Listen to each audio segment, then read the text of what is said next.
नमस्कार, आप देख रहे हैं SSI ट्यूब। मैं देवेंद्र सिंह लड्डू।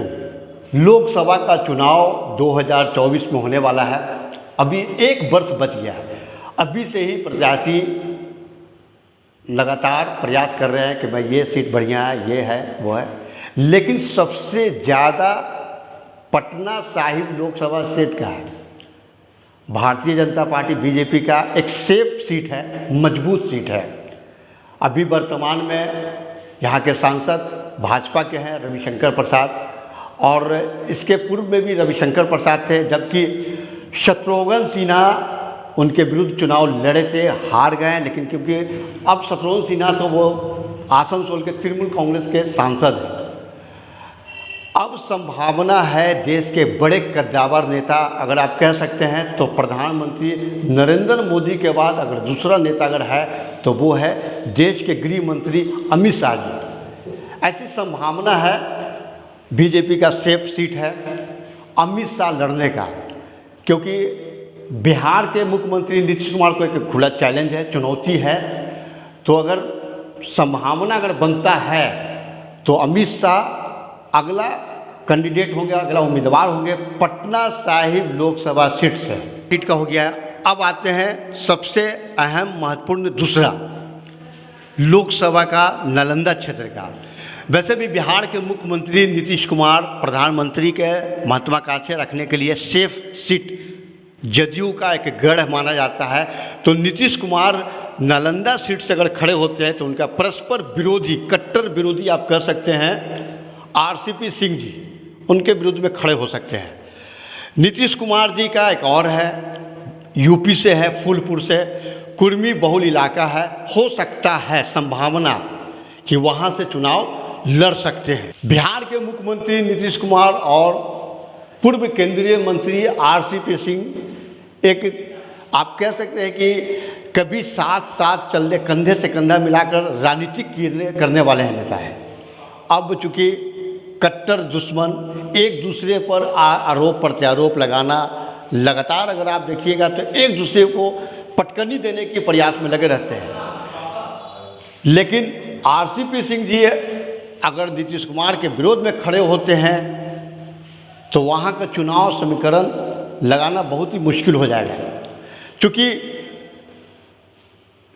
लोकसभा का चुनाव है 2024 का है। अभी से ही अपने अपने पार्टी, अपने अपने राजनीतिक जो बड़े बड़े नेता हैं तोड़ जोड़ और साथ ही अपने अपने दावा कर रहे हैं कि ये सीट बढ़िया रहेगा, कि ये सीट बढ़िया रहेगा। अब देखना इस बात का है, क्या नीतीश कुमार बिहार के मुख्यमंत्री प्रधानमंत्री की महत्वाकांक्षा रखने वाले, और अगर आप कहेंगे तो जितने देश के विपक्ष के हैं गोल बंद होने का प्रयास भी कर रहे हैं, डोर टू डोर जा रहे हैं, बड़े बड़े नेता के पास जा रहे हैं, साथ ही समर्थन लेने के लिए सहयोग करें, तो कहीं न कहीं भारतीय जनता पार्टी को सफलता मिल सकती है। भारतीय जनता पार्टी को अगर देखिएगा तो अलग एक अपनी पार्टी है, कांग्रेस, RJD, जदयू, बसपा, सपा एक अलग है। ममता बनर्जी भी दौरा की थी, नीतीश कुमार से भी बात किए थे। तो ये तमाम तरह की संभावना बन रहा है कि देश का अगला प्रधानमंत्री कौन बनेगा। इसके पहले ही ताना बना लोकसभा का चुनाव बिल्कुल अहम मानता है, क्योंकि 2024 में ही फाइनल हो जाएगा कि देश का अगला प्रधानमंत्री कौन।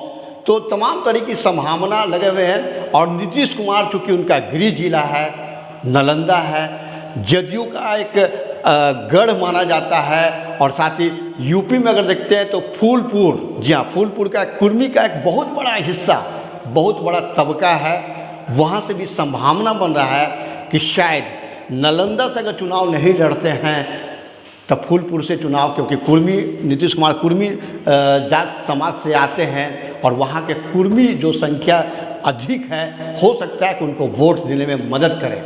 तो तमाम तरह की संभावना है, चाहे वो पटना साहिब हो। लेकिन हाँ, सबसे महत्वपूर्ण बात ये है, इसी बिहार में लोकसभा महत्वपूर्ण है मुजफ्फरपुर का।